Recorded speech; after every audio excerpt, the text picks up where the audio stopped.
এর সাথে যারা করবে দ্বন্দ্ব তাদের সাথে কবু হবে না। কোরআনের কথা আজ বলতে গেলে আসছে বাধা কত ভাবে। কোরআন প্রেমিকেরা হাতে রেখে হাত সামনে এগিয়ে যাবে। দিনের কথা আজ বলতে গেলে আসছে বাধা কত ভাবে।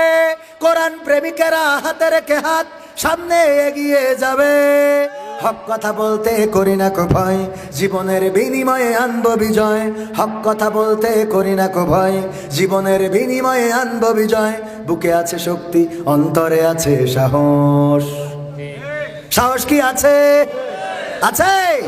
জেল জুলুম হলেও হবে, জেল জুলুম হলেও হবে, বিবেকের কাছে তো রব নির্দোষ। আমার রবের কাছে রব নির্দোষ, মহান প্রভুর কাছে রব নির্দোষ। কোরআনের সাথে যারা করবে দ্বন্দ্ব তাদের সাথে কবু হবে না। আপোষ কি করা যাবে? আমি মাঝে মাঝে আমার আলোচনায় বলে থাকি, অনেকেই মনে করেন হুজুর এসেছে মনে হয় জামাতের হুজুর, হুজুর এসেছেন মনে হয় চরমনায়ের হুজুর, হুজুর এসেছেন মনে হয় হেফাজতের হুজুর, হুজুর এসেছেন মনে হয় বিভিন্ন দলের হুজুর। আমি বলি না ভাই, আমরা জামাত, চরমনায়, হেফাজত, আওয়ামী লীগ, বিএনপি নয়, আমরা আল্লাহর দলের লোক। কার দলের লোক বলেন? কার দলের লোক? আল্লাহর দলের লোক। কেন বলি? আজকে এখানে বাংলার জমিনে যদি আমার বিএনপির নেতারা বলেন আর মানব রচিত আইন চলবে না, বাংলার জমিনে আইন চলবে কার? আল্লাহর আইন চলবে। আমার বিএনপির ভাইয়েরা যদি বলেন আল্লাহর আইন দিয়ে দেশ চলবে, তাইলে সেই বিএনপি করলে আমাদের কোনো অসুবিধা আছে নাকি?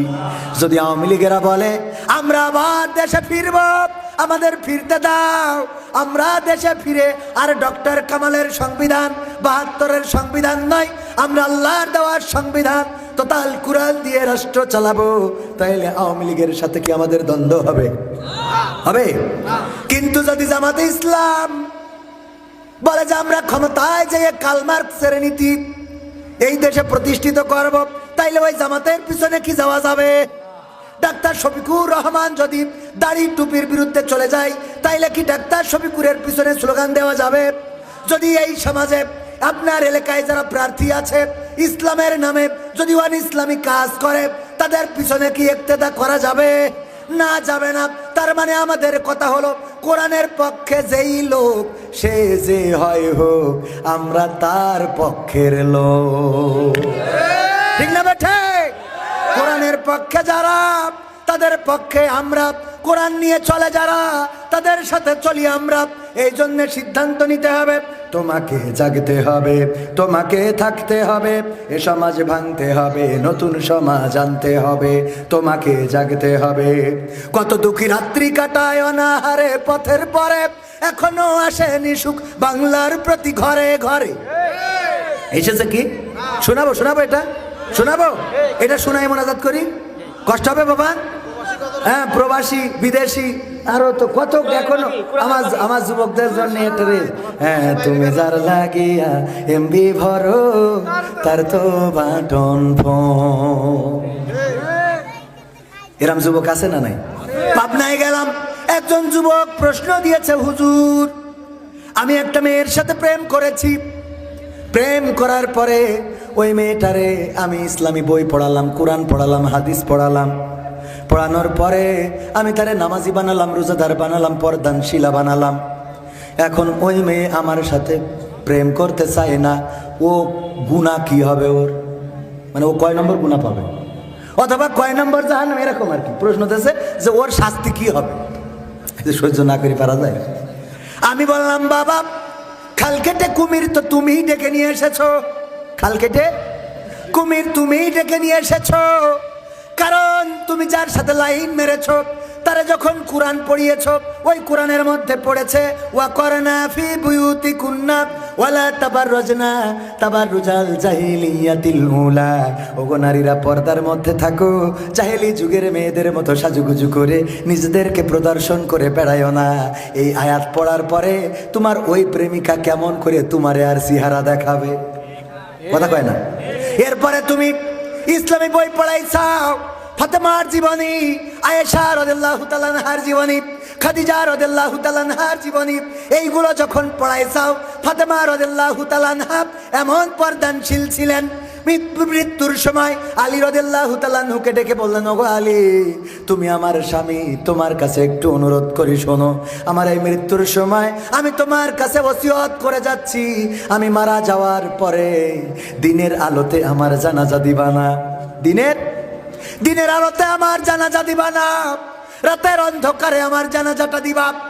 2 নম্বর ওসিয়ত, আমার জানাজায় বেশি লোক ডাকবা না, অল্প লোক, ফরজে কিফায়ার নামাজ অল্প কয়েকজন পড়লে সবার আদায় হয়ে যায়, সুতরাং বেশি লোক ডাকবা না, অল্প লোক ডেকে জানাজাটা পড়বা।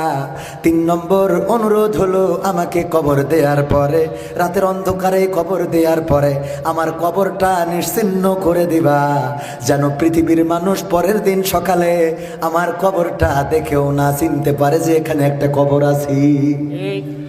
আলী রাদিয়াল্লাহু তাআলা আনহু বললেন, ওগো আমার বেগম, এমন অনুরোধ কেন করলে? ফাতেমা রাদিয়াল্লাহু তাআলা আনহা বললেন, ওগো আলী, আমি দুনিয়ার পরে এমন পর্দা করেছি, আমাকে কেউ কোনোদিন দেখে নাই, আমি কেমন মোটা, কেমন চিকন, আমি কতটুকু উঁচু, কতটুকু লম্বা, কতটুকু খাটো, কতটুকু ভাইটা, এইটা পৃথিবীর কোনো মানুষ দেখে নাই।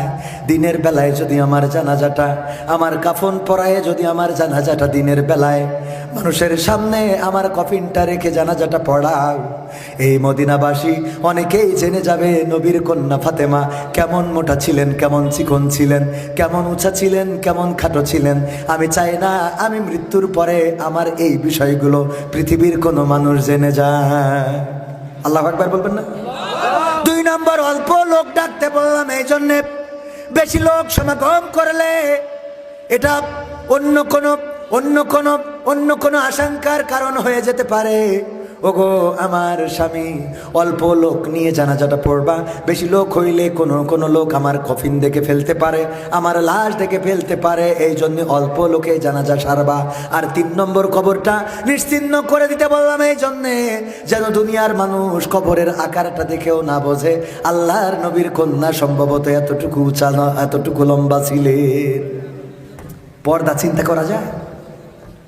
আর এখনকার মেয়েরা চিন্তা করে কি করলি দেখানো যাবে, ব্লাউজ পরে এইখানে আবার ফুটো আছে না নাই, এই পিঠিতে কাটা একটা দড়ি বেঁধে থই সামনে উপরে আছে না। ও বাবা, বাইকের পিছনে চড়ে যায়, আমি গাড়ি চালাই, পিছনতে দেখি, ও বাবা জাত গেল বলো এখন আজব কারখানা, জাত গেল বলো, আছে না নাই? পর্দা করতে হবে। আমি ওই যুবককে বললাম, এমন বই যখন পড়িয়েছ ফাতেমা রাদিয়াল্লাহু তাআলা আনহার, তার জীবনে পর্দা কেমন করে মেইনটেইন করেছে, এইগুলো যখন পড়েছে, ওই মেয়ে কি আর বেপর্দা হবে? আয়েশার জীবন পড়িয়েছ, খাদিজা রাদিয়াল্লাহু তাআলা আনহার জীবন পড়িয়েছ, সুতরাং ওই মেয়ে পর্দা করা শিখে গেছে, নামাজ পড়া শিখে গেছে, তোমার সাথে আর প্রেম করবে না। এখন তোমার দায়িত্ব হলো, যাই হোক করে যারে তুমি এতদিন ধরে চকি দিছাও, ওইটা তাড়াতাড়ি ঘরে নিয়ে এসো। কথা কয় না? ওইটা তাড়াতাড়ি ঘরে নিয়ে এসো, এত গবেষণা করার দরকার নেই, বাড়িতে যাও, প্রস্তাব দাও। অনেক জায়গায় গেলে যুবকরা সিরকুট দেয়, হুজুর আমার আব্বা সামনে আছে, একটু নসিহত করবেন আমাদের যেন বিয়ে দেয়, কারণ শীতকাল এসে গেছে আর ভাল লাগে না। সত্য বলছি, তবে শীতকাল এসে গেছে ভাল লাগে না এটা বলিনি, এটা বলেছে যে হুজুর আব্বা সামনে বসা আছে, আমিও আছি, একটু বলবেন যেন আমাদের বিয়ে দেয়।